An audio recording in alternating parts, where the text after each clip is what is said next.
आपको तो पता ही होगा कि मून और अर्थ के बीच में 3,84,400 किलोमीटर का डिस्टेंस गैप है। बट क्या आपको ये पता है कि इंडिया की इस जगह का स्ट्रक्चर मूनलैंड जैसा है, बट उसके साथ भी कुछ है। मैं बात कर रहा हूँ लामायोरू विलेज के बारे में, जो कि लद्दाख में है। वीडियो स्टार्ट करने से पहले मेरा नाम जान लो। You guys meet me Poru and you are watching unflare flax fight. तो चलिए शुरू करते हैं।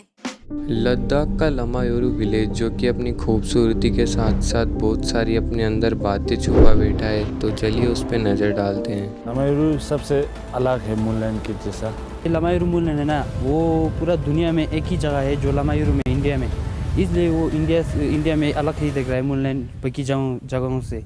आपने यहाँ के लोगों के द्वारा सुना कि ये मूनलैंड जैसा है, बट क्या यहाँ पर मूनलैंड जैसी एक्टिविटीज़ होती है? अगर होती हैं तो चलिए नज़र डाल। चांद की जमीन से इतनी मिलती जुलती है कि लोग उसे मूनलैंड कहते हैं। और केवल नाम ही नहीं, वहाँ की आबो हवा भी चंद्रमा जैसी है।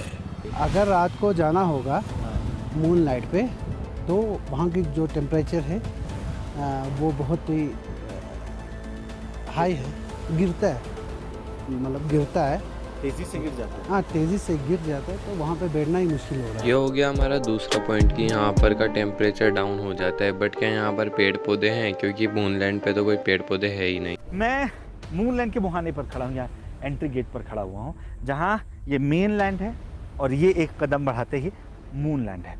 मेन लैंड में गौर करने वाली बात यह है कि यहाँ पर आपको ये घास फूस, कुछ जगहों पर पेड़ पौधे भी नज़र आते हैं, लेकिन ये मूनलैंड, यहाँ आपको एक तिनका भी नज़र नहीं आता। शायद यही वजह है कि इसको मूनलैंड से दिखने की वजह से नहीं कहा जाता है। जैसे चंद्रमा पर कोई पेड़ पौधे नहीं है, ठीक उसी तरीके से भारतवर्ष के इस मूनलैंड में भी कोई तिनका आपको नज़र नहीं आता है, कोई घास, कोई पेड़ पौधे नज़र नहीं आते हैं। यहाँ आज मूनलैंड है। 4000 साल पहले वहां एक झील हुआ करती थी। एक दिन वहां एक संत आए, मंत्रों के साथ कुछ गेहूं के दाने झील में डाले। तल में जाकर गेहूं के दाने स्वास्तिक के आकार में ढल गए। झील फिर सूखती चली गई, जिसके नीचे से ये मठ निकल कर आया।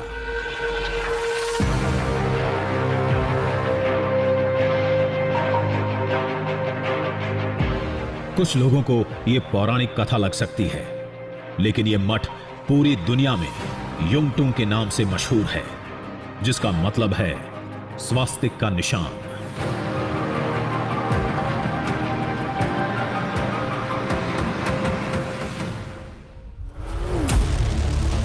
ऐसी कई और बातें हैं जो इस मठ को मूनलैंड से जोड़ती हैं,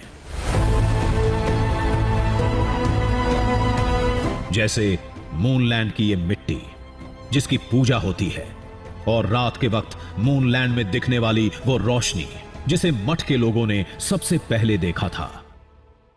आपने यहाँ के बारे में जो कुछ भी जाना वो सब कुछ सही था, लेकिन क्या आपको ये पता है कि यहाँ पर जो लाइट फॉर्मेशन, मतलब यहाँ पर जो दिव्य रोशनी के बारे में बात की गई है, वो क्या सही है या फिर नहीं? आसमान की तरफ टकटकी लगाए बैठे थे। फिलहाल चांद सितारों के सिवाय कुछ नहीं दिख रहा था।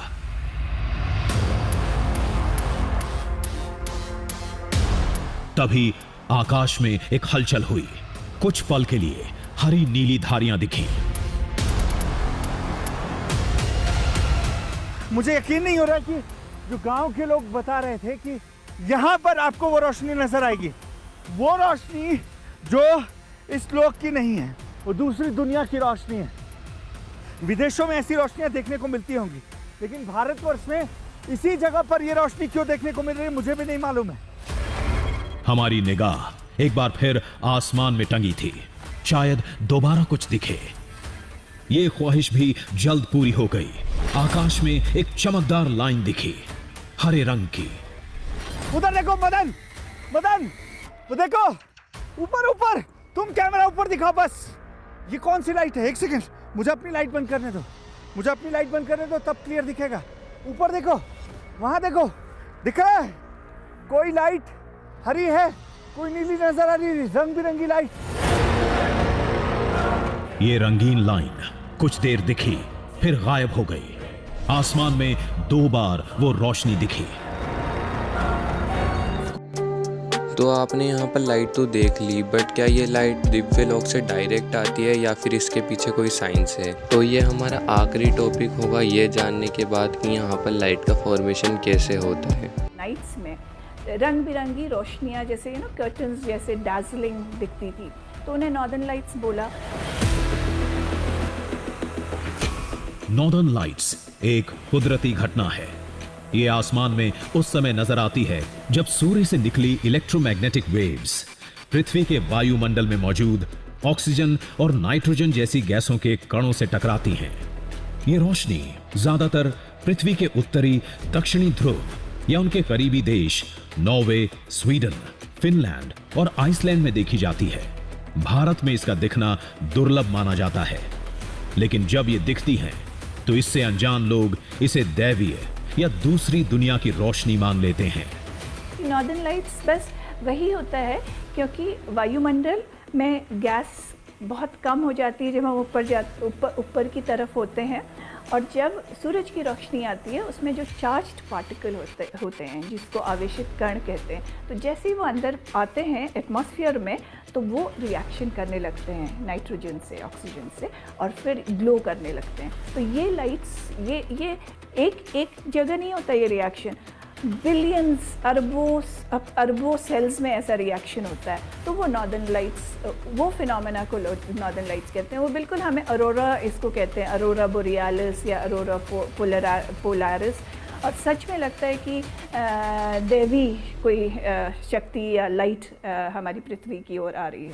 हमने इस वीडियो में जाना कि मूनलैंड इंडिया में कहाँ पर है, मूनलैंड का स्ट्रक्चर, यहाँ का क्लाइमेटिक चेंज, यहाँ पर प्लांट्स ट्री एग्जिस्ट करते हैं या नहीं, मड का फॉर्मेशन, और यहाँ पर जो हमें लाइटनिंग इफेक्ट दिखाता है एटमॉस्फेयर में, और यहाँ उसका फॉर्मेशन कैसे हुआ था लाइटनिंग इफेक्ट का, वो हमने इस वीडियो में जाना। सो गाइस वीडियो यहीं तक थी। अगर आपको वीडियो अच्छी लगे तो वीडियो को लाइक और चैनल को सब्सक्राइब करना मत भूलना।